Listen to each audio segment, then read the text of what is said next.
우리 교회가 지금 교육관을 건축하고 있는데 왜 교육관을 건축합니까? 라고 물어본다면 말라기 2장 15절, 말라기 2장 15절, 우리 다 같이 한번 읽겠습니다. 말라기 2장 15절 시작. 그에게는 영이 충만하였으나 오직 하나를 만들지 아니하셨느냐? 어찌하여 하나만 만드셨느냐? 이는 경건한 자손을 얻고자 하심이라. 아멘. 거기 보니까 이는 경건한 자손을 얻고자 하심이라. 자, 언더라인 쳐보세요. 이는 경건한 자손을 얻고자 하심이라. 이것이 우리 교회가 교육관을 건축하는 주된 이유입니다. 저는 교회를 개척하기 전에 여러분도 알다시피 선교사 생활 꽤 오래 했어요. 이 선교사 생활을 하면서 제 머릿속엔 딱 한 가지 고민이 있었어요. 다음 세대를 어떻게 하면 살릴 수 있을까? 다음 세대를 어떻게 하면 세울 수 있을까? 다음 세대를 살리지 못하면 다른 세대가 되고, 다음 세대를 살리지 못하면 우리 교회의 미래는 없는데 어떻게 하면 다음 세대를 살릴 수 있을까? 참 많은 생각을 했어요. 그래서 교회를 개척하고 첫 번째 했던 시도가 뭐였냐면 대부분의 한국 교회가 가지고 있었던 교회학교 예배 시간을 뒤집어 엎어버렸어요. 그 당시만 해도 대부분의 한국 교회는 중고등부, 청년부 예배 시간은 토요일 오후나 저녁, 주일학교는 주일날 9시나 8시나 2시에 드렸어요. 다시 말해서 예배드리기 가장 좋은 시간에는 어른들이 예배를 드렸고, 예배드리기 가장 좋은 장소에서도 어른들이 예배를 드렸어요. 그래서 신앙생활을 어느 정도 하신 분들은 아시겠지만 대부분의 전통적인 교회는 모든 교회가 본당 중심의 예배당으로 꾸며져 있어요. 교육관은 거의 없거나 협소하거나 아니면 적당하거나, 그렇지 교육관에 신경을 쓴 교회는 거의 없고 대부분 본당 중심의 예배당 이렇게 꾸며져 있어요.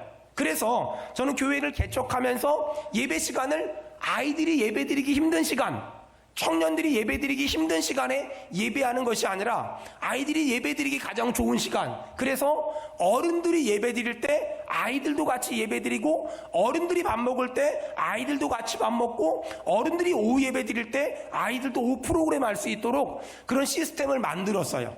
그 다음에 그렇게 하려면 장소가 필요하잖아요. 대부분의 교회가 예배당 한 군데서 어른들도 예배드리고 아이들도 예배드렸는데, 저는 어떻게 하면 우리 교회 학교 아이들에게 양질의 교육을 할 수 있을까? 그러기 위해선 구별된 공간이 좀 필요하더라고요. 근데 그렇게 해서 어떻게 했냐면 어린이집을 빌렸고, 합기도장을 빌렸고, 태권도 학원을 빌렸어요. 그래서 온 가족이 같이 와서 어른들은 예배당에서 예배드리고 아이들은 합기도장에서, 태권도장에서, 어린이집에서 그렇게 예배드리는, 그리고 같이 오후 예배가 끝나면 집으로 돌아갈 수 있도록 그런 시스템을 만들었어요. 그런 시스템이 지난 20년 동안 지속되다 보니까 우리 교회는 그동안 항상 교육관 때문에 고민했고, 교육관을 더 많이 확보하기 위해서 애썼고, 예전에 이동영 목사님 같은 경우는 자기가 3년 사역하는 동안 교육관을 3번 옮겼다고, 자기가 이사하는 데는 달인이 됐다고 그런 얘기를 했던 적도 있었어요. 하지만 저는 지금도 사람들이 다음 세대를 살립시다, 다음 세대를 살립시다 이런 말은 많이 하지만 실제로 총론은 있지만 강론이 없는 교회들, 총론은 있지만 강론이 없는 사람들이 너무나 많잖아요. 그런데 저는 총론은 다음 세대를 살립시다. 어떻게 해요? 다음 세대를 살리기 위해서 가장 중요한 건 그들을 가르치는 좋은 교육자들을 확보하는 거, 그리고 그들을 가르치기 위해서 좋은 장소를 확보하는 거. 그러기 위해서 우리 교회는 늘 여기저기에 교육관이 있었고, 이번에 교육관이 건축되면 아마 몇 부서가 저 교육관 안으로 들어오지 않을까, 그런 생각이 들어요. 그래서 교육관을 건축을 작정하고 나서 이름을 뭐라고 질까 성도들에게 공모를 했는데, 많은 사람들이 더드림센터라고, 더드림센터, 물론 영어로서의 의미도 있지만 더라는 정관사가 붙은 드림이라는 하나님의 꿈이라는 어떤 그 의미도 있지만, 제가 가지고 있는 건 순 한글이에요. 더 드림, 하나님께 더 드리자, 아이들을 더 드렸으면 좋겠다, 아이들을 더 많이 드렸으면 좋겠다, 이런 마음으로 더드림센터라고 교육관 이름을 정했어요. 여러분 정말 기도해 주세요. 저 더드림센터를 통해서 다음 세대가 살아나는 교회 되길 축원합니다. 또한 더드림센터를 통해서 경건한 자손들이 더 많이 나오기를 주의 이름으로 축원합니다. 믿음의 부모들은 하나님이 선물로 주신 자녀들을 위해서 여러 가지 목표를 세웁니다. 하지만 우리가 세우는 목표 중에 가장 중요한 목표, 그리고 이것만큼은 절대 놓치지 말아야 될 아주 중요한 목표가 있습니다. 그 목표가 뭐냐? 어떻게 하면 내 아들, 딸을 경건한 자손을 만들 수 있을까? 어떻게 하면 내 자녀들을 경건한 후손들을 만들 수 있을까? 이 부분에 대한 치열한 고민과 치열한 기도를 해야만 합니다. 자, 말라기 2장 15절에 보니까 그에게는 영이 충만하였으나 오직 하나를 만들지 아니하셨느냐? 어찌하여 하나만 만드셨느냐? 이는 언더라인 치세요. 경건한 자손을 얻고자 하심이라. 거기 경건이란 단어가 나오는데 대부분의 구약 성경에는 경건이란 단어를 거룩이란 단어로 쓰는데 여기 나오는 경건이란 단어는 이 구약의 히브리어의 엘로힘이란 말을 써요. 여러분, 엘로힘이란 말이 무슨 말이죠? 하나님. 그러니까 경건한, 이 말은 직역하면 하나님, 자손이란 말은 번역하면 씨앗이란 말이에요. 그러니까 해석하면 이는 경건한 자손을 얻고자 하심이라. 직역하면 이는 하나님의 씨앗을 얻고자 하심이라. 또 직역하면 이는 하나님의 자녀를 얻길 원함이라 라고 말하는 거예요. 여러분, 축복합니다. 우리 아들, 딸들이 하나님의 자녀가 되길 축원합니다. 아멘. 하나님의 백성이 되길 축원합니다. 아멘. 자, 저는 정말 우리 성도들의 자녀들이 하나님의 자녀가 되길 바라며, 또 자녀들의 자녀들이 하나님의 자녀가 되길 바라며, 자녀들의 자녀들의 자녀들이 하나님의 자녀가 되길 축원합니다. 또한 우리 성도들 한 사람 한 사람이 지금보다 더 경건해지고 더 거룩해짐으로 말미암아 정말 우리 성도들이 있는 사업장에서 주변 사람들이 경건한 자손이 되길 바라며, 우리 성도들이 있는 가정에서 경건한 자손들이 나오길 바라며, 우리 성도들이 만나는 사람들이 경건한 자손들이 되어지길 축원합니다. 아멘. 사실 지금 세상 돌아가는 것만 이렇게 돌아보면 예수님 오실 날이 얼마 멀지 않았다라는 생각이 들 때가 정말 많아요. 하지만 상상을 해봅시다. 만약에 예수님이 좀 천천히 오셔서 100년 뒤에도 오시지 않는다. 그래서 우리 교회가 120주년 감사 예배를 하나님께 드린다면, 그래서 우리 아이들의 아이들이, 그 아이들의 아이들이 이 자리에서 예배를 드린다면 저는 정말 소망합니다.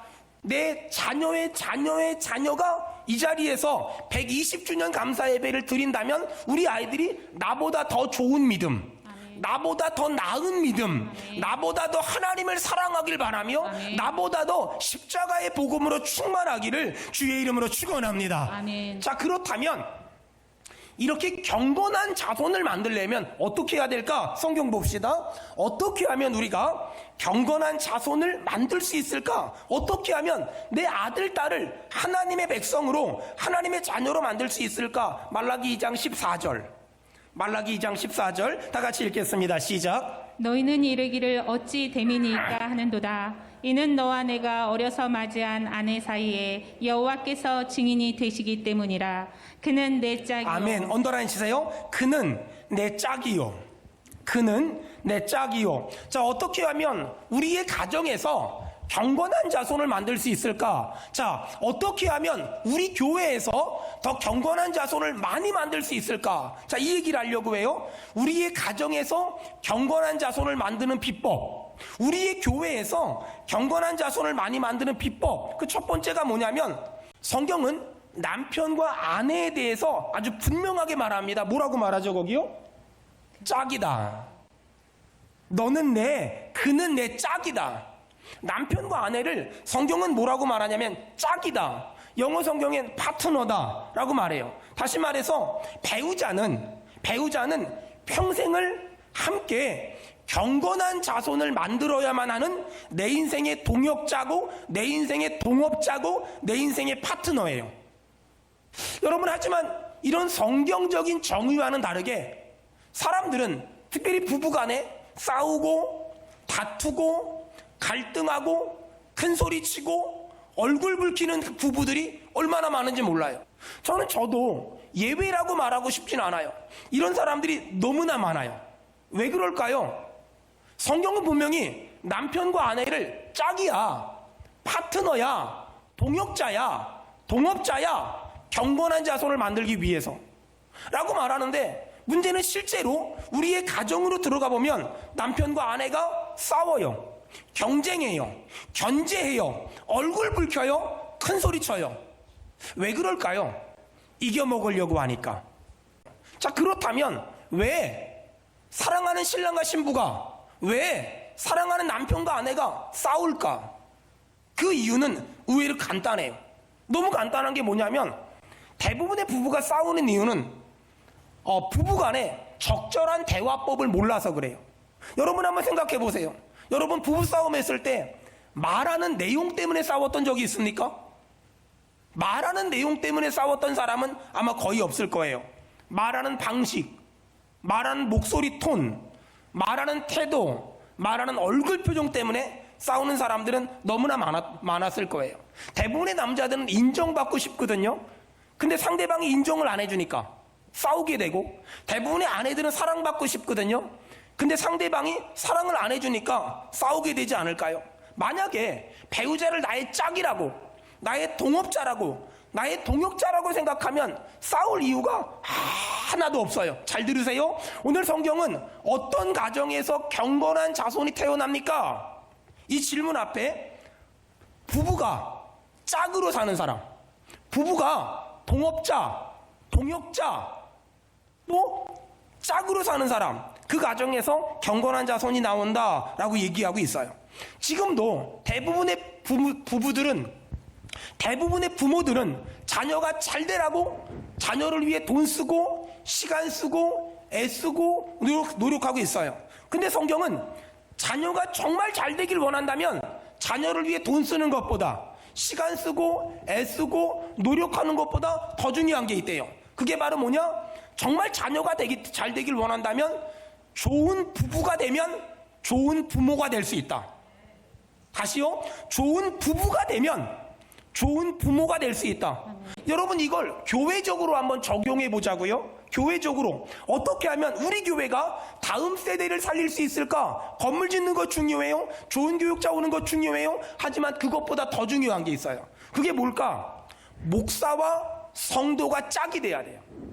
목사와 장로님들이 짝이 돼야 돼요. 목사와 중직들이 짝이 돼야 돼요. 이렇게 되면 우리 교회는 다음 세대를 살릴 수 있는 건강한 교회가 될 수 있다는 거예요. 여러분, 그래서 우리 교회 2022년도 하반기 사역표가 뭡니까? 라고 묻는다면 저는 딱 이렇게 말하겠어요. 동역, 파트너십. 제가 목회를 하면서 깨달은 게 하나 있어요. 가끔 어떤 분들은 저한테 뭐라고 말하냐면, 목사님이 목회 열심히 하셔서 우리 교회가 이만큼 부흥했습니다. 싹 다 거짓말이에요. 여러분, 제가 아무리 목회를 열심히 한들 우리 교회가 이렇게 부흥될 수가 없어요. 어떻게 우리 교회가 이만큼 부흥됐을까요? 간단해요. 목사와 부교육자들이 짝이 됐거든요. 목사와 장로님들이 짝이 됐거든요. 목사와 성도님들이 짝이 됐거든요. 목사와 가정교회 리더가 짝이 됐거든요. 그랬기 때문에 지금의 우리 교회가 있을 수 있었던 거예요. 여러분, 그러므로 신앙생활은 독불장군을 하지 못해요. 두 가지만큼은 혼자 못하거든요. 신앙생활과 가정생활. 이건 반드시 둘이만 할 수 있거든요. 제가 선교지에 있을 때 웩이라는 WEC, 이 웩이라는 선교단체에서 공동체 생활을 한 적이 있었어요. 한국 사람들이 한 3-4명 있었는데 한국 사람들이 영어가 안 되니까 자기들끼리 모여서 교제하고 자기들끼리 모여가지고 라면 끓여 먹고 놀았어요.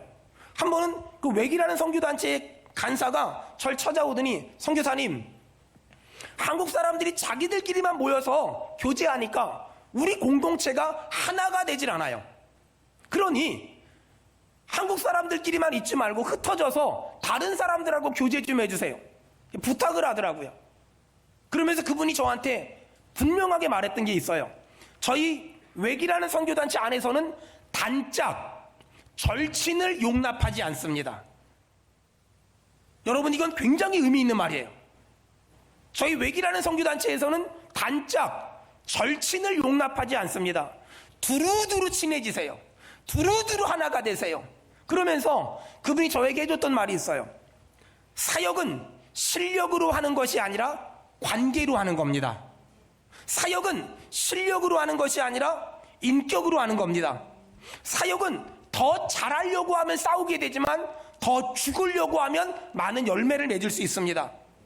특별히 외기라는 선교단체는 동역을 가장 많이 강조하는데 어떤 사람이 동역할 수 있냐? 진짜 믿음 있고 진짜 신앙 있고 진짜 인격 있는 사람. 다시 말해서 내가 그리스도와 함께 십자가에 못 박혀 죽은 사람은 동역할 수 있습니다. 하지만 아직도 덜 죽거나 아직도 안 죽은 사람은 절대 동역할 수 없습니다. 안 죽은 사람은, 덜 죽은 사람은 죄송합니다만 믿음이 좋은 사람이 아니라 영적으로 교만한 사람입니다. 한국 분들에게 부탁합니다. 한국 사람들끼리만 모여있지 말고 흩어지세요. 그래서 더 친한 사람을 만들지 말고 더 많은 사람과 친해지려고 애썼으면 좋겠습니다. 맞아요. 여러분, 우리가 기억해야 될 게 있어요. 목사와 성도는 하나님이 맺어준 짝꿍이에요. 성도와 성도는 하나님이 맺어준 짝꿍이에요. 그렇다면 내가 어떤 사람하고만 친하면 좋은 점도 있지만 나쁜 점은 뭐냐? 더 많은 사람과 친해질 수 없어요. 하나님은 수원은혜교회 공동체 안에서 두루두루 친해지길 원하세요. 그렇다면 이제부터 여러분, 내가 먼저 다가가고 내가 먼저 알려고 하고 내가 먼저 친해짐으로 여러분, 우리 교회 안에서 단짝이나 절친이 있는 것이 아니라 공동체 안에서 모든 사람과 더불어 화평하게 되기를 주의 이름으로 축원합니다. 아멘. 그것을 공동체성이다 라고 말해요. 신은 마찬가지예요. 내 신앙이 딱 드러나는 게 아니라 나를 통해서 교회가 건강해지고 나를 통해서 교회가 튼튼해지는 것, 그것이 하나님의 뜻이라는 거예요. 자, 남편과 아내는 하나님이 짝으로 맺어줬잖아요. 또 신앙생활로 적용해 보면 목사와 성도는 짝으로 맺어졌어요. 남편과 아내는 서로에게 어떤 것도 거짓말이 있으면 안 돼요. 숨기는 게 있으면 안 돼요. 감추는 게 있으면 안 돼요. 마찬가지로 목사와 성도 사이엔 어떤 것도 숨기는 것이나 어떤 것도 감추는 것이 있으면 안 돼요. 특별히 신앙적인 부분에. 만약에 어떤 사람이 목사님 모르게 어느 기도원 갑시다, 어디 은혜 받으러 갑시다, 어디 기도 받으러 갑시다, 어디 훈련 받으러 갑시다 라고 말한다면 여러분, 그것은 굉장히 위험한 일이고 그것은 영적으로 거짓말을 하는 행위예요. 우리 교회는 기본적으로 우리 교회가 속한 총회에서 인정하는 정상적이고 건강한 성경 공부 모임, 그리고 우리 총회가 인정하는 선교단체에서 주관하는 훈련, 우리 총회가 인정하는 은혜로운 기도원에 가는 것을 얼마든지 허락합니다. 절대 그것에 대해서 뭐라고 하지 않습니다. 하지만 우리 총회가 인정 기도원이든 성경 공부 모임이든 훈련이든 간다면 목사님한테 기도받고 가는 것이 맞습니다. 그것이 가장 성경적이고 그것이 가장 신앙적인 행위입니다. 만일 어떤 사람이 내가 아는 훌륭한 분이 있는데 같이 성경 공부합시다, 기도받으러 갑시다, 그분한테 기도받기만 하면 문제가 다 해결됩니다. 단 목사님한테는 얘기하지 맙시다. 여러분 한번 생각해 보세요. 내 아들 내 딸을 어떤 사람이 아빠 모르게 엄마 모르게 어딜 데려갔다. 그러면 어떤 아빠가, 어떤 엄마가 잘했습니다, 애썼습니다, 감사합니다 라고 말하겠어요? 그건 있을 수도 없는 일이고 있어서는 안 되는 일이죠. 그러면서 그 사람들이 왜 목사님한테 얘기하면 안 됩니까? 라고 물어보면 꼭 하는 말이 있어요. 우리 목사님은 욕심이 많아서, 우리 목사님은 시기심이 많고 질투심이 많아서 그런 거 싫어한다고. 여러분 생각해 보세요. 아니, 건전한 곳에 가서 은혜 받고 훈련 받고 본교회에서 충성한다는데 세상에 어떤 목사가 싫어할까요? 세상에 어떤 목사가 안 된다고 말할까요? 안타까운 건 그런 신천지 같은 이단들은 어떻게 공격하냐면 목사의 인격을 가지고 장난을 쳐요. 목사의 자존심을 건드릴 때가 있어요. 여러분 혹시라도 그럴 일이 없겠지만 그런 사람이 있다면 목사한테 물어보고 검증 받으세요. 그래서 정말 좋은 곳이라면 제가 더 열심히 가서 공부하라고 도와드릴게요. 돈이 없다고 하면 제가 등록금도 내주고 후원금도 드릴 수 있어요. 하지만 약간 이상하다 그러면 좀 기다리세요. 목사님이 거긴 좀 기다려봐요 라고 말하면 기다리는 것이 하나님의 뜻이에요. 반대로 목사님한테 모르게 하라고 말한다거나 그런 건 목사를 속이는 것이기도 하지만 이 거룩한 공교회를 속이는 아주 나쁜 행동이에요. 사람들은 이 거짓말이라는 것에 대해서 너무 가볍게 생각하고 너무 쉽게 생각하는 것 같아요. 보세요. 남편이 아내에게 거짓말을 했어요. 근데 나중에 알게 됐어요. 그럼 어떻게 될까요? 신뢰가 깨지겠죠. 신뢰가 깨지겠죠. 여러분, 모든 사람 간의 관계에서 거짓말이 관계를 깨트리고 신뢰를 깨트리고 신뢰를 무너뜨리는 거예요. 마귀는 그것을 가지고 지금도 장난치고 있고 마귀는 지금도 그것을 가지고 우리를 유혹하고 있어요. 그러니 우리가 경건한 자손을 얻길 원한다면 말라기 2장의 첫 번째, 부부를, 남편이 아내를, 아내가 남편을 짝으로 인정하고, 목사가 성도를, 성도가 목사를 짝으로 인정하고, 두 번째, 절대 배우자에게 거짓말을 해서는 안 돼요. 절대 마땅히 그런 상황을 알아야 할 사람에게 그 상황을 속이거나 감춰서는 절대 안 돼요. 자, 마지막 세 번째, 어떻게 하면 경건한 자손을 얻을 수 있을까? 말라기 2장, 자 16절, 말라기 2장 16절, 우리 다 같이 읽겠습니다. 시작. 이스라엘의 하나님 여호와가 이르노니 나는 이혼하는 것과 옷으로 학대를 가리는 자를 미워하노라. 아멘. 이스라엘의 하나님 여호와가 이르노니 나는 이혼하는 것과 옷으로 학대를 가리는 자를 미워하노라. 거기 이혼이란 말은 요즘으로 말하면 합의이혼 이런 개념이 아니라 아내를 버리는 거예요. 아내를 버리는 거, 그리고 배우자를 학대하는 거. 하나님은 여러분 이런 가정에서는 절대 경건한 자손이 나올 수 없다라고 성경은 단호하게 얘기하고 있어요. 여러분, 예전에는 보통 남편들이 아내를 많이 학대했거든요. 근데 요즘에는 아내들이 남편을 학대하는 그 집들이 있대요. 옆 사람 얼굴 좀 봐봐요. 그 집은 어떠시냐고. 있다 그러더라고요. 있대요. 근데 남편이 아내를 학대하는 건 통계가 잡힌대요. 고소고발을 하니까.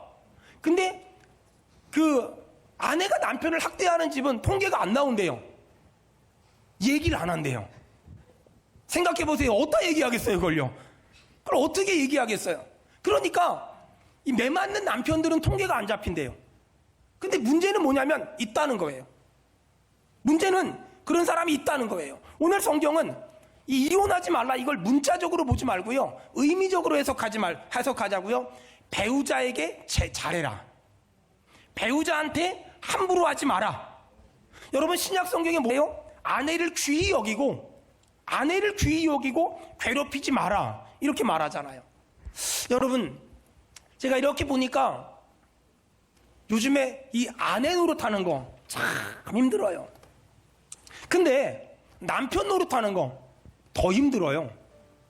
만만하지가 않아요. 간단하지가 않고요, 단순하지가 않아요. 어떤 남편은 하는 일마다 다 잘 돼. 막 승승장구해. 이런 남편들도 있거든요. 근데 어떤 남편은 하는 일마다 안 돼. 하는 일마다 안 돼. 이런 사람들도 안타깝지만 있어요. 너무 속상한 일이지만 여러분, 이런 사람도 우리 주변엔 꽤 많이 있어요. 여러분, 하는 일마다 잘 되는 사람도 힘들 거예요. 근데 하는 일마다 안 되는 사람도 되게 힘들지 않을까요? 근데 하는 일마다 너무 안 돼서 너무 힘든데 집에 들어오면 당연히 하는 일마다 안 되니까 아내 입장에서는 또 좀 무슨 말을 하게 되겠죠. 또 애들도 아빠가 아빠 노릇 똑바로 못하니까 또 약간은 좀 아빠 무시하겠죠. 그러면 참 그 아빠 힘들 것 같아요. 여러분, 그래서 그런 거 있는 것 같아요. 정말 남편이 정말 일을 할 수 있고 돈을 벌 수 있음에도 불구하고 아무것도 안 해. 나가서 노동이라도 할 수 있는데 아무것도 안 해. 책임감이 없어. 그건 좀 혼나야 돼요. 근데 있잖아요, 잘 살아보려고 정말 아둥바둥거리고 애를 쓰는데, 정말 잘 살아보려고 여기저기 다니면서 별짓을 다 해보는데, 제가 짧은 인생 살아보니까 안 될 때가 있어요. 정말 잘 살아보려고 아둥바둥거리는데 이 안 되는 남편들이 있어요. 하나님의 무슨 뜻이 있겠죠?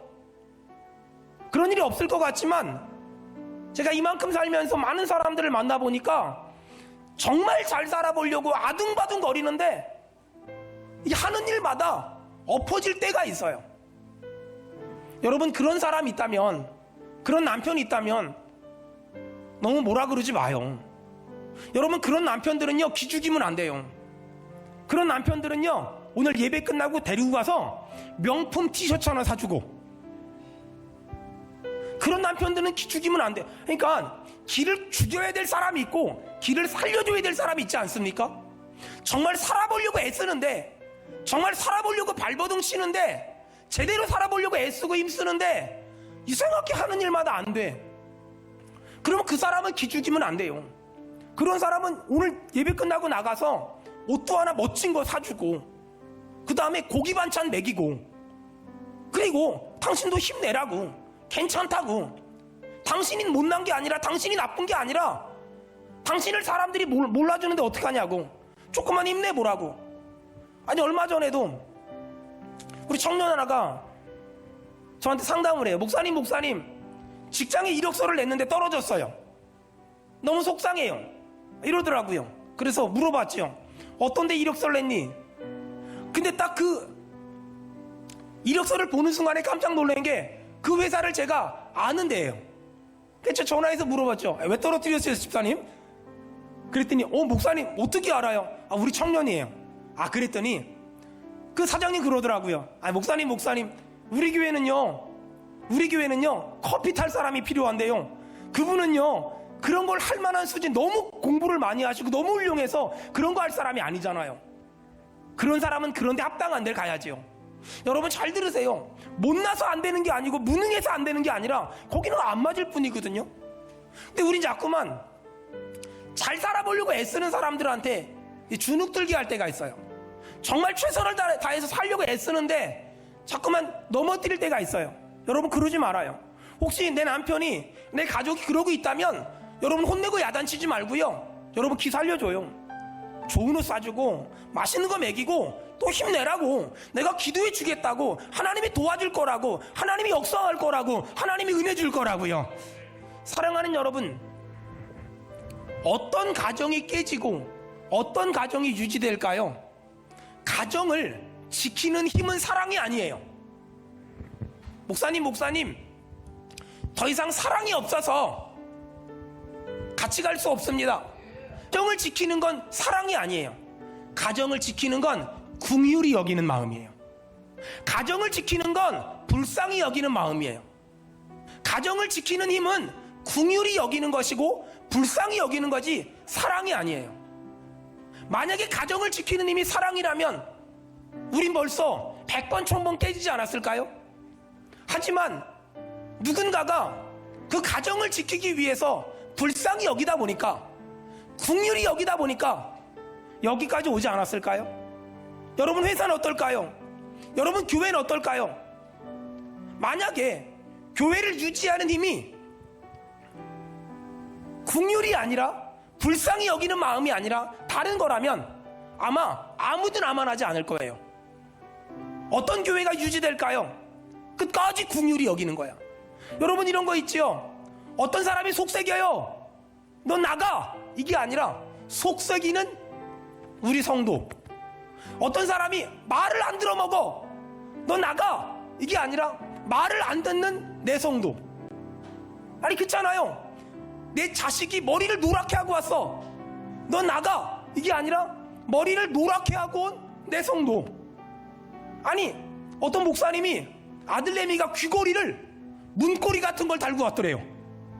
목사님 아들인데 교회를, 목사님이 설교하다가 설교를 다 까먹었대요. 저걸 죽여 살려. 저걸 죽여 살려. 저걸 죽여 살려. 설교를 다 까먹고 내려와서 목양실에서 잠깐 앉아서 저걸 죽일까요 살릴까요 이렇게 고민하고 있는데 하나님이 기가 막힌 마음의 감동을 주더래요. 얘야, 지도 목사 아들인데 저거 문고리를 귀에다 달려고 얼마나 고민을 많이 했겠니? 좀 기다려봐라, 기다려봐. 그래서 아무 소리 안 하고 한 2주를 기다렸대요. 근데 딱 한 주 하고 오더니 그 다음 주엔 안 하고 왔더라는 거예요. 너무 은혜 받아가지고 물어봤대요. 얘야, 문고리 어디 갔니? 그랬더니 그 아이가 딱 한마디 하더래요. 나도 목사 아들인데 나도 목사 아들인데 그거 모르겠어? 여러분, 가정을 유지하는 힘은 사랑이 아니에요. 가정을 유지하는 힘은 긍휼이에요. 어떻게 우리 가정이 유지될 수 있을까? 남편이 아내를 불쌍히 여기면, 아내가 남편을 불쌍히 여기면, 부모가 자녀를 불쌍히 여기면, 자녀가 부모를 불쌍히 여기면, 여러분, 그래서 여러분의 가정을 지탱하는 힘은 어디에 있습니까? 우리의 가정을 지탱하는 힘은 서로가 서로를 불쌍히 여기는 거예요. 서로가 서로를 안타까워하고 서로가 서로를 안쓰러워할 때 그 가정은 그럼에도 불구하고 유지하고, 그럼에도 불구하고 지속되고, 그럼에도 불구하고 지탱되는 거예요. 여러분, 그러므로 여러분에게 부탁할게요. 다시 부부가 함께 기도하세요. 함께 성경 읽으세요. 두 번째, 다시 부부가 재정 계획을 세우세요. 써야 될 돈과 쓰지 말아야 될 돈을 분리하세요. 세 번째, 다시 예배 중심으로 살아가세요.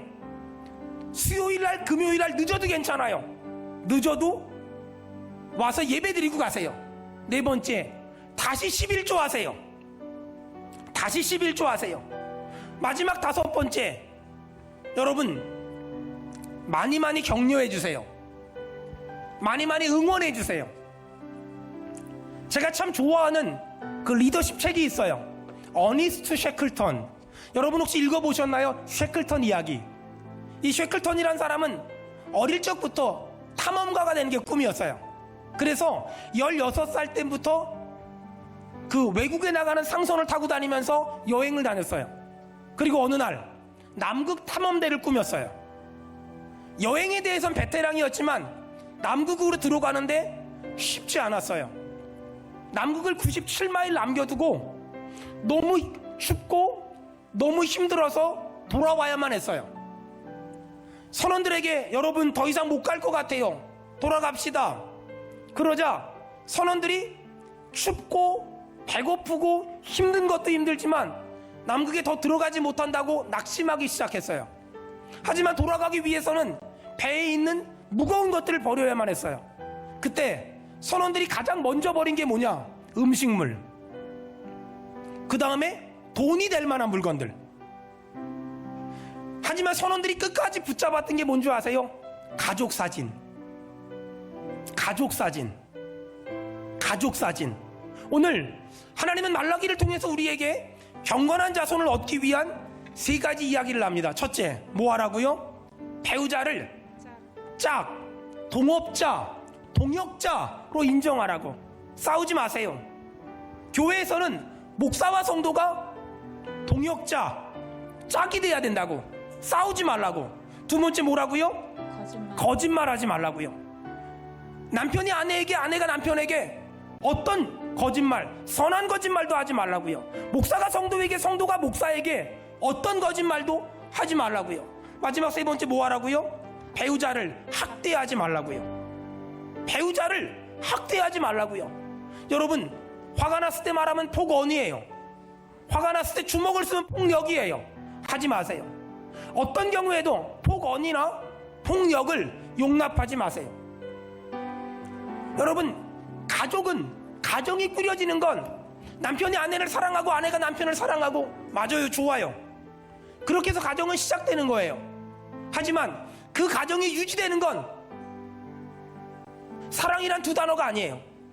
서로 불쌍히 여기고, 서로 긍휼히 여기고, 서로 기다려주고, 서로 참아줌으로 완성되는 거예요. 저는 이 땅의 가정들이 다시 살아나길 바라며, 특별히 우리의 가정과 우리 교회를 통해서 경건한 자손들이 계속 나오기를 주의 이름으로 축원합니다.